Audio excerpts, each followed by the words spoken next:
is y'all don't know anything about racing. This is true. You're right. You're in the wrong show. Yeah. You're watching the wrong show if you want to hear like super engineer stuff.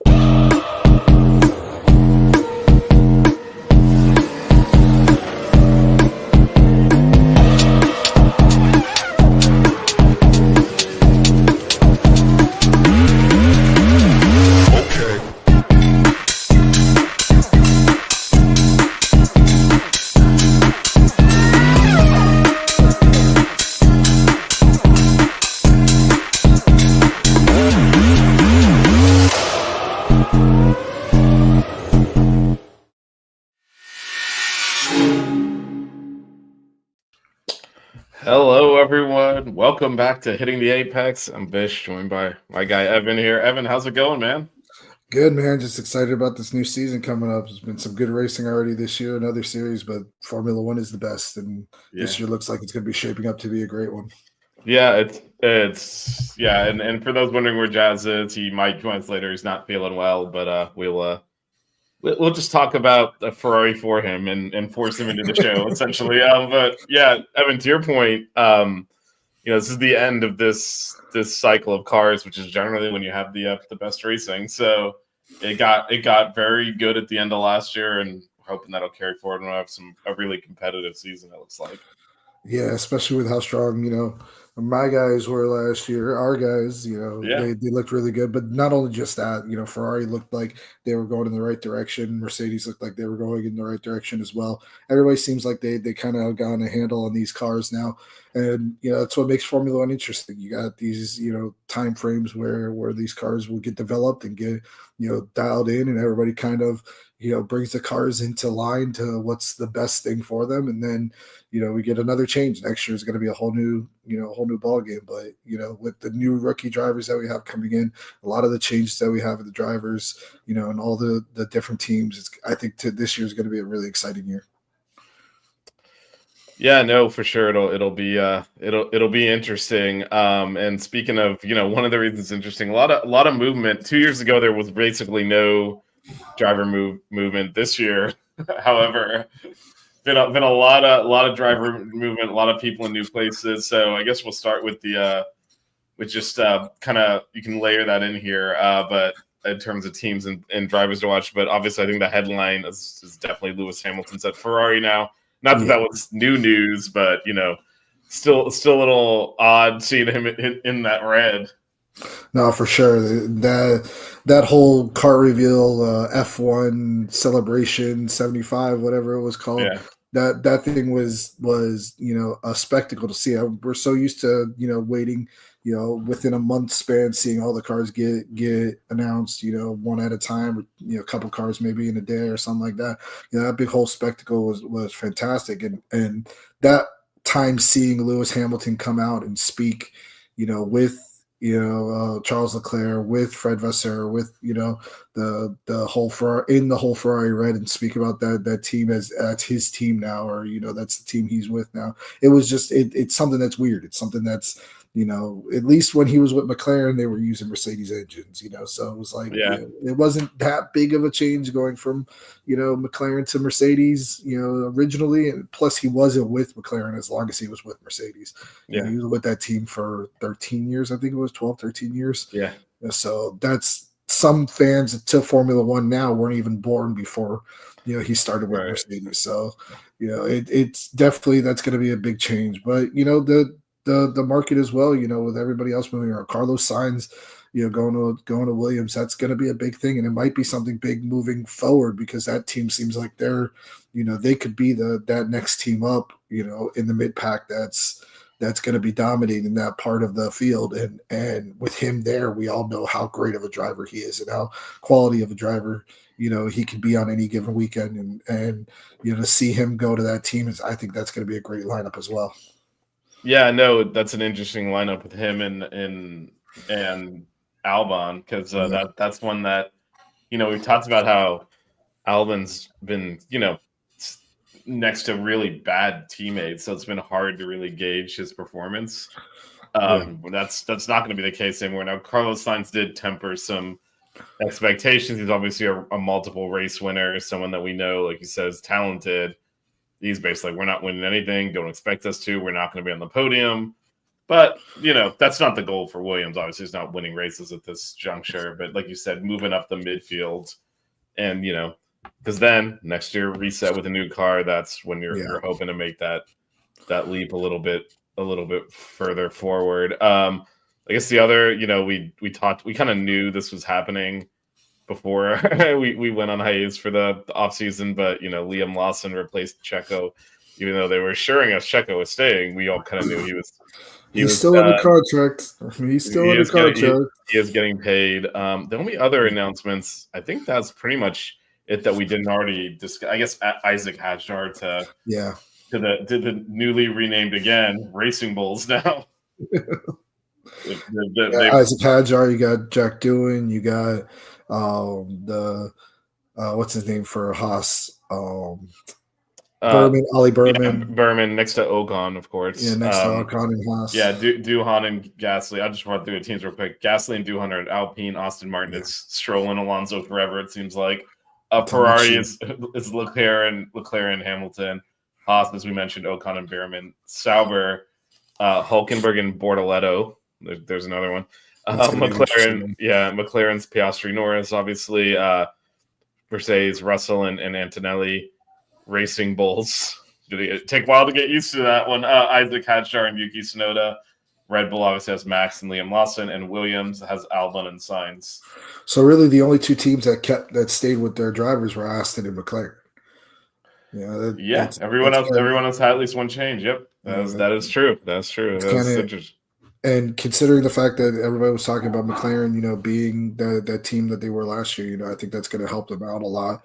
There'll be that stability. There is that known for both of them with this car that they've been working on. And Aston Martin, we always joke about this every single year, but we all kind of feel like Stroll is just kind of a placeholder for whoever's going to come into that car in 2026. But either way, it should be interesting to see how both of those teams fare, knowing the fact that they are probably the stronger teams with the most consistent lineup. Obviously we're thinking Ferrari is going to be good as well because they just have a superstar lineup. It's like it's like when Luka went to the Lakers, right? Something like that. So I'm gonna be doing the show by myself now. Why you have to bring that up? I mean, it was a great analogy. You got to admit.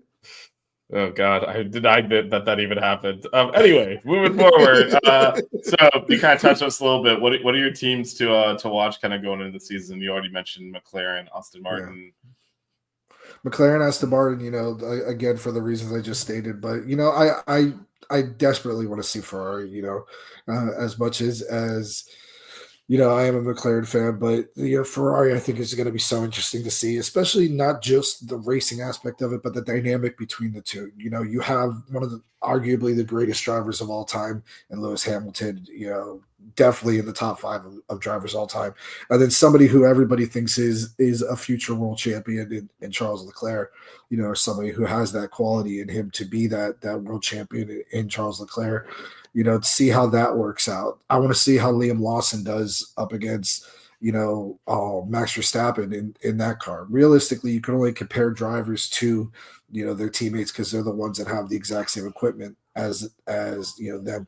Is he going to be another one? Is Liam Lawson going to be another one of these Red Bull junior drivers that gets put up in these cars like Gasly, like Albon, just come in and struggle and can't keep up with, anything that Max does. And then, we're talking about them in a year, saying, was this the right idea? Is Red Bull going to go out and get another driver like how they did with Checo, to replace Liam Lawson because he couldn't keep up with Max or he couldn't, get used to the car as much.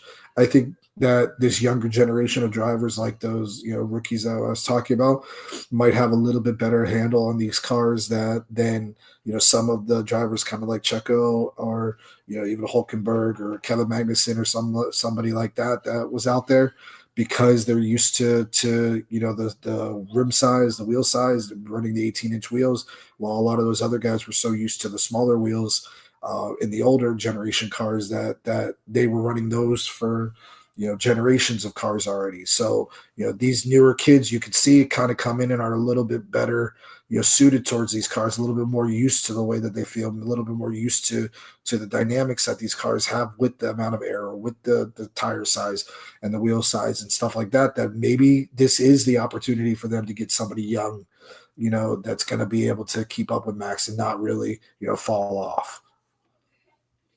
Yeah, no, for sure. We'll see. I think pretty clearly Checo blew the constructors for Red Bull last year, which is why the move was made. By the end of the year, the McLaren was a better package, but they had 2/3 of the season where they should have put that away, and they didn't because he couldn't perform. Yeah. So I think that's why that move was made. The other, outside of what you mentioned, all good points. There's a lot of storylines this year. A couple other things. George Russell is finally the number one driver. Kind of his classmates, so to speak, have been for a while, but he was with Hamilton. So, and Leclerc's kind of a number two now. So it's kind of odd switch there. And then also, Norris, we didn't really think would have enough runway to run Max down last year, and obviously he didn't. Max, kind of forgetting which race it was, the one where it rained and he just dominated and ended all championship hopes. But leading up to that, McLaren was struggling trying to manage two drivers in a championship and kind of blew some opportunities to help Norris out. And now, Monza. Monza. There were multiple races where they gave Piastri a place back or allowed Piastri to hold up Norris. It's like, you gotta let him through. And finally at the end they did once, but now we're starting with the reset, so there shouldn't be a number one driver. They have a competitive car from the beginning. Mm-hmm. So I'm interested to see how McLaren manages that, because they didn't manage it well last year when it was an easy problem, which is just, hey, favor Norris. Yeah. Because that's where we are in the season. He's the only one that can actually do anything here. This case, they shouldn't really favor Norris, but they're going to have to manage that. That dynamic where they essentially have two drivers who think they should be the number one driver, and are capable of performing as such. And last year it led to some friction, and now the stakes are much higher because now realistically either of them could win the championship. And so they're gonna have to manage that. And obviously, I don't know if you saw the news or not. I know. By the way, shout out to your mom. Happy birthday. We didn't say that on air. You said that backstage. So I don't know if you saw, but Piastri got the huge new deal from McLaren. Yeah, so they've committed to him. They're obviously already committed to Norris. So this is an interesting. To me, that's a really interesting just how McLaren handles that team dynamic. And someone's got to finish behind the other one, and I don't think either of them are going to be comfortable with that. Well, I think that overall, I mean, there was those couple, situations last year. What was it, Budapest or Hungary, where was that big debacle in, trying to figure out who's going to go in front, and Lando didn't want to give it up until the last lap. Then they kind of came out and said, okay, well, we're going to favor Norris, and then Norris comes out and does a stinker in qualifying at Baku, and has to basically drive back from the back of the field all the way up to, I think he ended up in 4th or 5th or something like that. So it ended up being not too bad, but overall, they do have to have that kind of talk. But I think what they're going to probably end up doing is something similar, to a lot of, the other teams, figure out exactly where these guys are at going into the start of the year, let them race a couple races into it. And then once you kind of see how the dynamics playing out, who's racing better, who's doing good, who's, not throughout the weekends, throughout, the year, then they're going to prioritize, how it works out. I don't know, honestly, I think Norris needs to be the one that they need to go behind. He's got the experience. He's got the time with this team. He's, never not been a company man. He's always been, the guy that's always backed, McLaren through and through, no matter what, but we all know Piastri's the future. So maybe they do something to where it's like, okay, we're going to focus on Norris this year. When 2026 comes around, let's see where we go from there. Maybe we'll start, bringing Oscar more into the lead role, and then let Norris walk whenever his contract comes up, and see where he ends up going from there. But for me, I think you go with Norris right now. You try to. He seems like the guy that has the ability to keep up with Max. We saw that. We saw that last year. When he won his first race here in Miami, it wasn't just that he got lucky with the safety car, but he drove away from Max in that race. In the later stages of it, and Max just couldn't keep up. Same thing with Imola. Even though he didn't win, he caught him. He was up there with him at the very end of the race, and it worked out. But it's going to be interesting to see how that is, definitely. Yeah, and obviously we're both McLaren fans. For me, it's also just a bit of nerves. I haven't had a car capable of winning a drivers' championship, and really since Lewis was there. So it's it's and I've seen them screw so much stuff up in the intervening years. It's like, this is almost too good to be true. How are they gonna, what mistakes are they gonna make to screw it up? And definitely they're gonna have to manage those drivers. Speaking of drivers, though, so we're gonna lay some predictions down here. We'll get Jazz's if he isn't able to join us. We'll get him offline and make sure have him next week. But all right, not gonna hold anyone to this, but just off the cuff, we're in Abu Dhabi. Who's winning the drivers' championship at the end of the year? Who's gonna be on top? Is it Max again? Gonna get a newcomer in there? Lewis gonna take the record from Michael Schumacher? Where are we going this year? I'm going to go with the team that ended the year the strongest, and the team that ultimately I think has the best handle on the car. And I'm going to sound like a homer, but I think it's going to be a McLaren. I don't know which one, but I think it's going to be a McLaren. You got to pick one, man. You can't. If I got to pick one, I'm going to go Norris, and I'm going to go Norris, and I'm going to go in the championship overall. I'm going to go Norris, then I'm going to go Lewis, then I'm going to go Verstappen. Whoa, okay. Because I think I talked about this at length last year. The biggest loss for any team in the history of Formula One, in this stage of Formula One, I should say, was losing the car designer for Red Bull. When he left, it's completely changed the dynamic of that car. That car wasn't the same thing after that. Every single upgrade that they put on, they reverted back to his stand. They reverted back to the one that he had put on it. Every single time that they tried something new, it didn't work, and they went back to the previous wing, or the previous side pod, or the previous body panel, or whatever it may be. Every single time that they tried to upgrade that car, and essentially they're going in with the exact same car that they started with last year, and we all know that car isn't up to par with where McLaren is at this point. We saw this during testing as well. McLaren was one of the fastest cars in testing. They did a full race simulation, and Lando was 30 seconds faster than the next guy in a full race simulation. Both of them, all the cars doing the race simulations. So there was 10 cars, I think, that they had that were doing race simulations, basically a full race worth of testing. And Lando Norris was 30 seconds ahead of everybody else. That's a big difference. That's a Max Verstappen level winning a race. Yeah, it's kind of where Red Bull was at the beginning of last year. So exactly. So I think that there's going to be a big swing this year, that you're going to see something like that happen. And then again, and with the constructors, the Constructors Championship, I think it's going to be a similar thing. I think you're going to get Oscar and Lando up in the top 5, up in the top 7 every single race. And you're going to have Liam Lawson down in 10th, 11th, 12th, with Max fighting for podiums. So yep. Yeah, no, good shout there. Shout to your dad Jeff and your sister Carly. Welcome back, everyone. We are full go here, ready for the green flag. Well, not full go. We're down a man. Down a man. Jazz is under the weather. I can actually tell, by the way, because we did 2 shows last night. We did football and baseball, and he was struggling through at the end. I'm like, "Are you feeling okay?" And he's like, "Yeah, I'm fine." And he was not fine. Shout out to your mom as well. Happy birthday! There we go. Look at that. Happy birthday, Mom. I mean, I appreciate it. I feel like there's better ways to spend your birthday, but thanks for joining us. Just kidding. We love having all y'all here.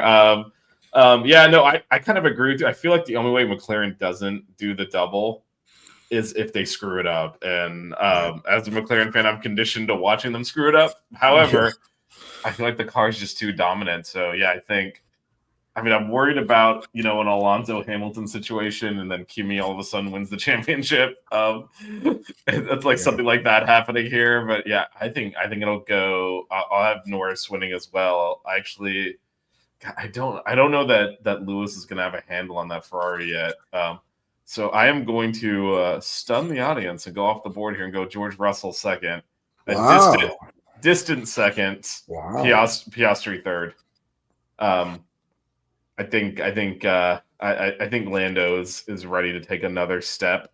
Yeah. Piastri's I think being challenged by Piastri last year kind of awoke him because he's always been this is the first time he was in a car competitive to really win races at the front, and it's the first time he had a teammate that was really competing with him because with him and Yeah. Carlos it was that whole bromance, and it wasn't Yeah. it wasn't animosity. They were in different phases of their career. Kind of knew Carlos would move on sooner rather than later to be Lando's team, so they were obviously their best friends now. Yeah. Piastri is a rival to, like you said, he's viewed as the future, and Norris is still viewed as the future in his own mind. So, I think that'll motivate him to really come out and dominate. And I think once he starts winning races, then the team will have to back him. And but I am intrigued by that Mercedes package. Like you said, the Red Bull does not look very promising, and they've lost their secret sauce there with Adrian Newey. So I think they might take a step back. So yeah, I have McLaren doing the double as well, but different podium. I do think, as much as I criticize that petulant child named George Russell, I think he has talent, and I think being the number one driver in a car he's comfortable with, I think Leclerc is actually plagued by some of the same temperament issues that George Russell has. I think the Mercedes, I like the package they have there. I think they got a much better handle on by the end of last year. He's got continuity in that team. They do have that championship structure around him. I think that'll allow him to drive really well and have a strong year. But I don't think anyone's touching them. I mean, okay, we're going off. Could be wrong by Sunday afternoon, but I guess Sunday very early morning for us. Yeah. But we'll get to that in a minute. But I feel like the McLaren's just got such a leg up on everyone going into the year that they'll be able to capitalize on that, even if by the end of the year it's kind of like last year was for Red Bull. At the end of the year, you're not the strongest anymore. People have caught up, but you banked enough points that it's kind of academic at that point. I feel like McLaren can be in that position. Yeah. We'll see how that works out. It all starts this weekend, like we were saying. It's going to be definitely, like I said at the beginning of the show, it's going to be an interesting season. It's definitely shaping up to being really good. I got a question though. Who do you think is going to be the best rookie this year? Ooh, Who wins? Okay, let's phrase it like this: who wins Rookie of the Year? Oh man, I think I'm gonna go with Ollie Behrman. Yeah, I like Berman too, but that's kind of a cheating. Like take on it though, because he's already raced what 3 or 4 races. How many? Wait, I thought didn't he just replace? He just replaced Sainz for 1 race, right? How many Was races? it 1? Oh wait, no, he came. I totally forgot they fired. And he came at the end of last. Yeah, no, you're right. Yeah, okay, so let's say he doesn't count. Well, then we can't count Liam Lawson. Lawson. So then we go default to Antonelli, I guess. So it'd be Antonelli, Doohan, Hadjar, and Bortoletto. Yeah, so default to Antonelli for me. I mean, I mean, unless there's been some amazing. Yeah, Brandon's got Kimmy as well. What's up, Brandon? Brandon. Unless Sauber has done something amazing to that car, it is going to be complete crap. So that's just no fault of the driver, but Bortoletto is not going to be able to compete in that thing with anyone. I mean, that's the only team that didn't get a point last year, and I don't think they're basically all looking forward to the Audi partnership and all of that, and I don't think there's any development going on there. So for the current generation of cars, so I think that's just going to sit at the back, and then I mean, I guess Doohan I guess for now, Alpine's still a works team. Yeah. For now. It won't be in the future, but so I guess, I mean, there's slim pickings if we take Beerman and Lawson off the board. There's not much to choose from. It's got to be Kimi, right? Yeah, I mean, it's definitely going to be interesting. Watching Kimi do the practices in Monza last year and spin the car out, and he was fast though. if you looked at the times when he was doing the practice FP1 in Monza last year, he was top of the leaderboard for a few minutes there, and then he spun the car out, and Yeah. everybody got upset, and Lewis was like, "You're basically wrecked my car" or whatever. But Yeah. at the end of the day, I think the kid's gonna be quick. I think he's gonna be really quick, but we'll see those growing pains as we always do. But you listen to Toto talk about him, man. He talks about him like he's the next big thing. I don't know how many of our watchers or listeners, watch the Drive to Survive on Netflix though. But there's the episode where they're talking about Kimi and Toto's sitting there saying, "All right, yeah, he's like lying to somebody on the phone that he's talking to, saying that he's leaving, but he's sitting there watching Kimi drive a GT3 Mercedes car around one of the tracks in Italy, and he's like, I'd rather just sit here and watch him race because he's so good, instead of leaving and going and doing something that he's supposed to be going to do. It's like, I'd just rather just sit here. This is way too much fun. So he's talking about him like he's the next big thing, and obviously Toto's got a pretty decent record when it comes to getting drivers. So. Yeah, no, for sure. It'll be interesting to see because I think he and Lawson have competitive cars. Yeah. We said Bierman in terms of who was most likely to win Rookie of the Year, because I wouldn't put it, past him to outperform Ocon or something, and then it really impressed people.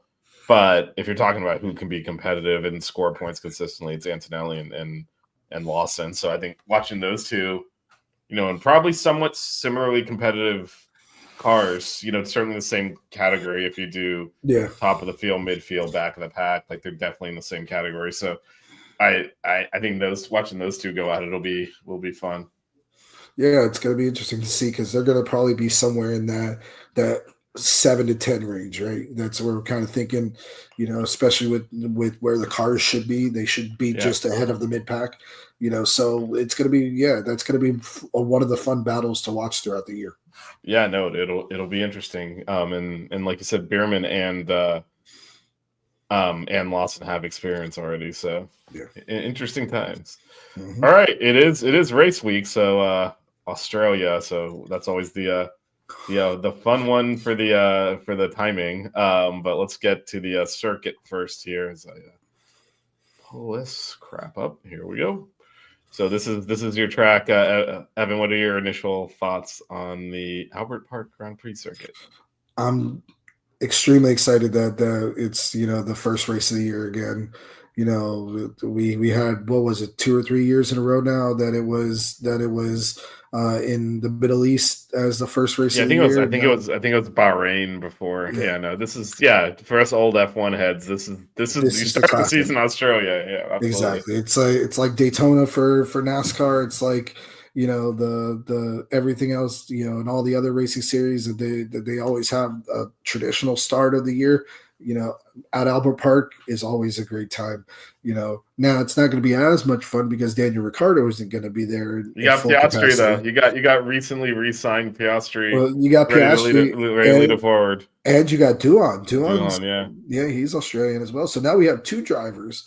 But do they have the same appeal as Daniel Ricciardo? I'm sure we're going to see Danny Rick somewhere around that track this weekend, doing some type of promotional thing, or some type of being on with the announcers or something like that. But either way, it's a great track. It's a fun track. It's a fast track.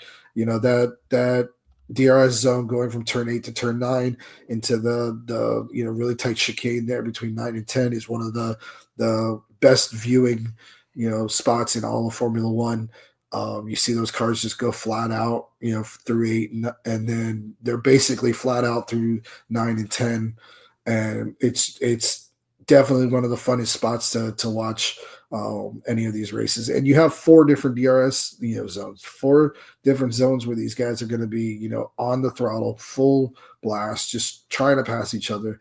There's always great racing at Albert Park, so it's a great atmosphere with great fans. The attendance is always completely packed. and it's a park. It's something that these people are basically. It's not like down here we're going to a stadium and the Yeah. stadium is built up. This is legitimately a park inside of Sydney. So it's like it's going to be something that is going to be really fun this year. And like I said, with all these new drivers, it should be a really interesting race. Yeah, and like you mentioned, it's a good balanced track. There's overtaking opportunities. There's also, some slow speed corners, some hairpins, some high speed corners. So it really does kind of put the car through the paces, which is what you want to see in the first race. So yeah, it's usually a fun time. Gone are the days though where the reliability is so bad you get like most of the cars not finishing. That doesn't happen anymore.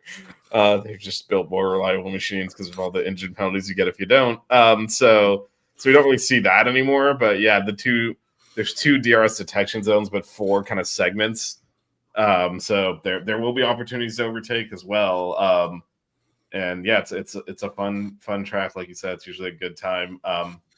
So speaking of time, the timings are not friendly to us people. So the practice is actually technically Thursday in our time zone at 9:30 for practice 1 a.m. Friday morning for practice 2, 9:30 Friday night for practice 3, 1 a.m. Saturday morning qualifying, and midnight technically Sunday morning for the race itself. So get your coffee in, take a nap. We have access to Cuban coffee in Miami, so hit that up. No excuses this weekend.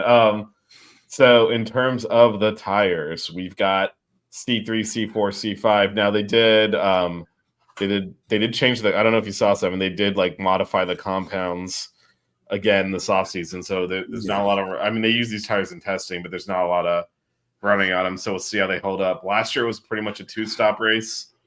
What are your thoughts on this year?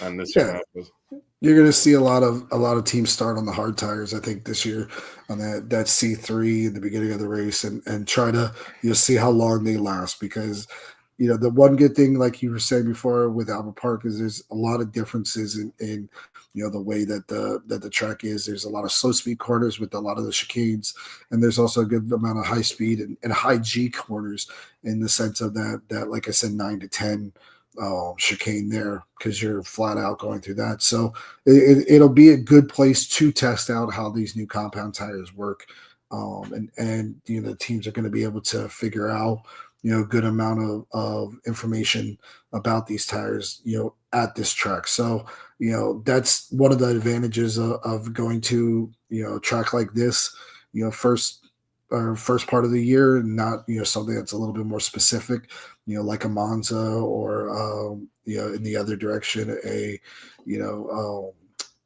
Monaco, still where you are kind of in the high end.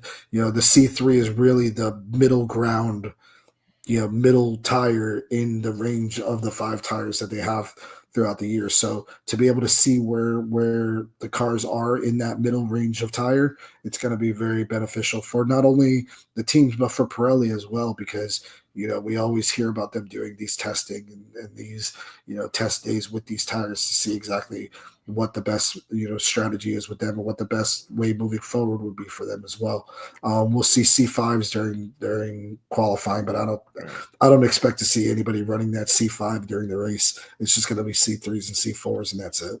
Yeah, if it's a 2-stop, I'd expect one stint on the C3s and a couple on the C4s. With that said, one of the interesting things that started happening towards the end of last year, which I'm curious to see how it plays out this year, is the one-stoppers.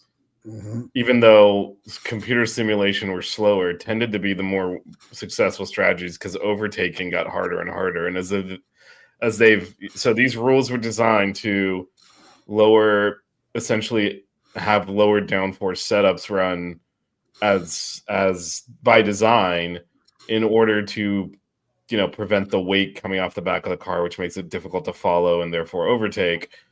And as these teams, as what always happens is, over the evolution of these car designs, they figure out ways to do it. And it feels like, as the field is bunched up now, and the cars are a lot closer together, and they've all gotten significantly faster than the first year of this car design.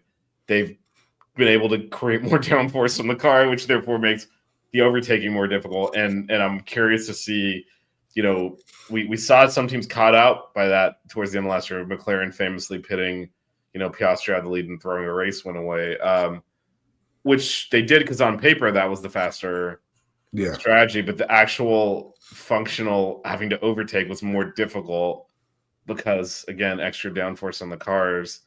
And the ability to produce that. So I'm curious if some of these teams tried to do a one-stop, which was basically non-existent last year.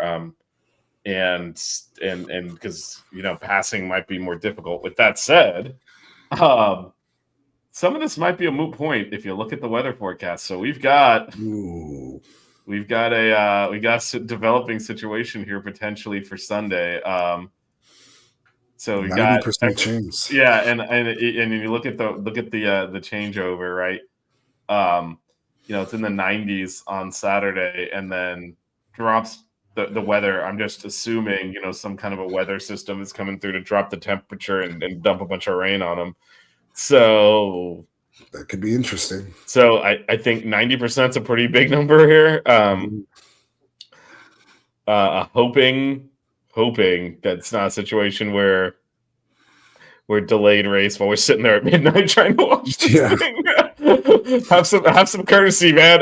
But yeah, luckily for me, I get out at 1 a.m. on Saturday this week, so I get out a little earlier. Nice. So maybe the delay works for you. Get home and just watch it in the comfort of your own home. But exactly. So yeah, we'll see. But it looks like maybe they'll have to break out the inters at least. I feel like the wets at this point are essentially not useless because when it gets anything close to where you need the wets, they tend to flag the race. Yeah, like they don't for safety reasons, which it's not necessarily a bad thing, but it just means that the range in which the full wets would be effective and they still allow the race to continue is very small. Very small. And so, but yeah, maybe we'll see some inters, and that'll mix things up as well. Hopefully, should be an interesting time there with the weather coming through like that. Actually, when I checked earlier this week, it was 79%, so it has gone up to 90%. So I think pretty good bet we're going to see some inundation there. So let's look ahead then, Evan, before we get to predictions, which obviously are in the chat. Go ahead and you can start dropping them in there. Your top three and your surprise pick, but anything in particular driver wise? I know we talked about for the whole season earlier, but specifically for this weekend, driver team wise, you're looking at. I want to see how some of the midfield teams come into the weekend, if they're going to try to be more aggressive, especially with the weather like we were just talking about. If they try to come in and kind of go all out during qualifying. If qualifying, the weather seemed like it was okay. It looks good for it looks normal for qualifying, and then I think overnight then we're going to get a weather system that's just going to be raining all day Sunday. Yeah, so we'll see who in that midfield can perform during qualifying. Get to a point to where if they get into the race, if there's an issue in the front, how aggressive are these guys going to be? What it was last year that Verstappen had the issue in Australia, right? That he had the car issue, and that's like his car blew up or some. There was an engine issue, if I'm not mistaken. Was that last year? Or was that the year or the year before? Man, these all run together at this point. But either way, yeah. I know for sure last year was the year that Checo almost ran everybody off the road at turn 1. Oh, right. Yes, that is definitely accurate. Yeah. That gets even more, dicey if you throw water into the mix. Yeah, good point. You have these drivers going into that first 90-degree turn 1 right there at the beginning of the year, hyped up, adrenaline's flowing. You could literally see half the field get taken out in one turn, a la Bottas, a few years ago. So, that would be kind of an interesting thing to happen right at the beginning of the year. But it is something that is a possibility. So, especially with the rain. Do I want to Yeah, see and something like and that? so No, many but so many new drivers and yeah, especially new in their cars, and the first thing they might have to do is, a 90-degree turn, like you said, in the rain in the exactly. turn one of the entire season should that could definitely be Yeah, something to watch. Hopefully they do a oh man, I mean anything's on the table. I don't know how heavy the rain's going to be. yeah. Standing start might not happen. They could do a rolling start. There's all sorts of things that'll come into play there, but But also something to watch. besides for testing, this might be a lot of these kids' first time in a fully fueled race prepped car. Yeah. They do the testing, but you never know. They could only be running half fuel. They could only be running qualifying, setups. They could only be running, whatever it may be. I'm sure that they've gotten some time in it, but it's not like, Lewis Hamilton or Charles Leclerc or Max Verstappen that they have hundreds and hundreds of races, between all of them, that they know what these cars feel like and how much you got to get on those brakes going into turn, any of the turns while it's wet. These young kids, they don't know that. So it's going to be really interesting to see how that shapes out, especially with the weather.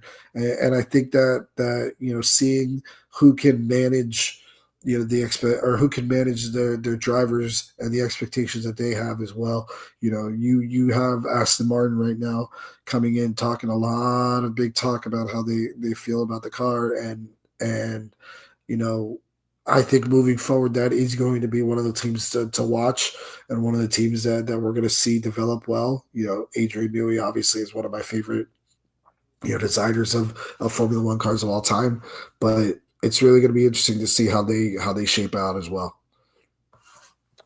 Yeah, no, good point. We talked about Newey's absence at Red Bull and how that's affected them, but yeah, how much does it affect Aston Martin too in a positive sense? And then really, I think everyone's looking forward to next year and what the mad Yeah, scientist cooks up in the lab there. So yeah, okay. So Carly is confirming it was his brakes, but it was last yeah, year, I believe. So yeah, no, definitely one to watch to see. I mean, I'm curious what teams like Aston Martin and there's others in that boat. If they don't think they're competitive at the front, which I don't know that Aston Martin will be this year, do they just not really even bother? Like start turn energy into next year's car more so than well, I mean, realistically, that was the what was the team that the one that won the 1 year and then became Mercedes. Braun. That was the Braun GP's model. Was Honda came in and built that car for that set of regulations in 2009, and they built a great car. But then they said, you know what, the financial crisis, we're out. Sold it to Braun, and Braun had a car that was developed for almost a year and a half, 2 years, Right. getting set up for that rule regulation, and just outperformed everybody. I think that we're at a point now to where they got Adrian Newey into that program and into that team solely focused on just working on that 2026 car. And with my predictions from last year, and I'm still sticking with it. I think you're going to see something happen with Red Bull this year where Max isn't going to be as competitive. He's not going to be up there with them. There's going to be third, which is what I said earlier. And then what you're going to see is he's going to want to get out of Red Bull, and you're going to see him in an Aston Martin next year. And I still say I think he's going to be there with Yuki. I think Yuki's going to go there with him because of the Honda connection, because Red Bull's switching engines now. They switched designers. They're basically becoming a completely Right. different team than the team that he was used to. And now Aston Martin is becoming the team that he was used to. Aston Martin's getting the Honda engine. Aston Martin's getting Adrian Newey designing the car. It's like it's basically everything from Red Bull is now, everything that made Red Bull's cars so great is now going over to Aston Martin. And I think that last piece of that puzzle is Max Verstappen going over there at the end of the year. But we'll see how that works out. Yeah. Again, this is another year away, and it all hinges on the fact that if he doesn't win another championship here, if he comes in this year and dominates again like he's been doing, then obviously I don't know if that happens, but we'll see. Yeah, I think that's a fair statement, especially if they can't win now and he's not confident in the team to design the new generation of cars. I mean, it is a bit of a reset. So there's no I mean, look at it seems like a million years ago. Like Mercedes had the best car right up until this new generation. Now they've been clearly fourth in this era, and it doesn't take that much to drop. The margins are so fine in F1 that losing Adrian Newey already feels like they're going to drop down the field some. And then if he's not confident in that team to design the next generation of cars, he's got to get out of there because he wants to finish back half of the top 10. Losing. Yeah, when no one of his caliber does, and I actually think part of Lewis's Ferrari is Ferrari, so anytime Ferrari calls, you pick up the phone at least. But I think he lost confidence in that Mercedes team, and that's he's not, to your point, if they were winning championships, he's not leaving. Yeah. And I think that's the same. So this is probably a big year for Red Bull in that sense as well. They're going to keep Max happy or not. That said, that's for the off season. Now talk about the season, the prediction, everyone's favorite segment where I make an ass out of myself. So, Evan, what are your top three and your surprise pick for this weekend in Australia? I'm going McLaren 1-2, Lando, Oscar, and I'm going to go Charles Leclerc 3. Interesting. And Leclerc 3. And you're surprised to the extent there can be one in this early in the season. We don't really know who's good. Yeah. My surprise, I think I'm going to go Jack Doohan, top 7. Whoa! I just thought you were going points. Top 7. Wow, you definitely earned that surprise if it hits. Yeah, because I think this is a good opportunity for him. I think that coming into the year, he had a few races at the end of last year, that he was doing very well in. He got a lot of buzz around him, and I think that coming into this year, we'll see how it all shapes out. There's probably going to be some craziness that happens this weekend, like we were talking about with the rain. I think he's might have, the ability to be up there at his home race, first, race of the year. Anything could really happen. So I'm going to go Jack Doohan top 7. Okay. For me, I think that the rain puts a lot of, it does kind of put a lot of variables up in the air. So then I look at who drives well in the rain. So I'm going to old school this a little bit. Lewis Hamilton first, Max Verstappen second. Those two are very good in the rain, and so is my nemesis George Russell. So that is my top 3 right there. Get a Ferrari, a Red Bull, and a Mercedes. I was not impressed at the end of last year with the McLarens in the rain. Their drivers or their package or their team. So I think that might throw them off a little bit this week. Although overall, I expect them to kind of dominate the first half of the season, but not this weekend. And my surprise pick. All right, let's. If I'm going chaos with rain and all those kinds of issues, I'm gonna try and fire this bullet off. Kick Sauber will score a point. Wow! After a year of not scoring anything, they're gonna do it in race 1 here. Who does it though? Oh man, you make me pick. All right, we'll go Nico. Hülkenberg. Definitely not on the podium, but definitely not on the podium. but hit the points. I like how his big thing is he's never fish on the podium, and then he goes to see that can't even score a point. But anyway, redemption comes. So, all right, let me actually, do a little bit of the Jazz Santana thing here and write these down. So we got Evans, got McLaren, you got Norris, Piastri, and autocorrected Piastri to Pastry. That's not useful. All right, and crap, who was your third? This is why I write them down. I forgot already. Charles. Oh yeah, Leclerc, and then surprise. I'll never forget that one. Top 7, and then I have. Wow, who did I pick? Okay, I picked Hamilton, Max, and George, and then I put Kick Sauber to score a point, and you made me put Hulkenberg, so I'll put that in parentheses. And we got Carly here. Carly's got let's see, Max, Lando, Oscar. So she's got Max beating the two McLarens, and then a rookie in the top 5, which is definitely worthy, I think, because we're looking at options there. You're thinking Lawson or Antonelli is potentially, but they'd have to beat a seasoned teammate who's fast, probably to get up there. So that is definitely worthy of a surprise pick. Brandon B kind of answered our initial question. He's got Lando winning the championship. We needed Jazz on here to pick a Ferrari driver. We're all going Lando. Well, we know he would have picked Lewis. We all know that. I don't know. So he was always the Sainz fan, and with Sainz gone, I don't know if he's gonna go over to Leclerc or if he's gonna go. I don't know. He's gonna go Lewis because he loves Ferrari, and he's always been a Lewis fan. We've always heard him talk good things about Lewis. He's never really talked crap about him. The only Mercedes driver we talk crap about is George Russell. That's it. I've always loved Lewis. Lewis has always been great. I just wish he was still in a McLaren. But that's just me. Yep. No, for sure. All right. So just to kind of recap what's ahead this weekend, practice 1 is Thursday night, technically.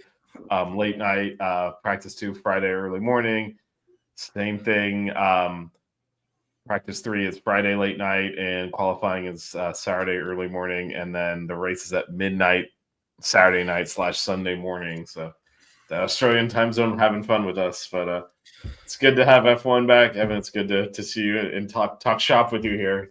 It's going to be an exciting season. I think it'll be a fun one. A lot of new drivers. Usually like we talked about, usually the end of the cycle is when the cars kind of get closer together and you have better racing. So. Yeah. This should be a fun one. For sure. All right, everyone. Make sure you check us out on F1_5 Reasons on Twitter. Make sure you follow Evan Fierce _F1_. I'm VRP 2003. Jazz is at Jazz Santana if he ever comes back. Just kidding. He's under the weather. And yeah, we'll see y'all next week. Just definitely stay tuned to 5 Reasons Sports. We'll have you covered for F1 all season long. Evan, thanks for joining me. Not a problem, brother.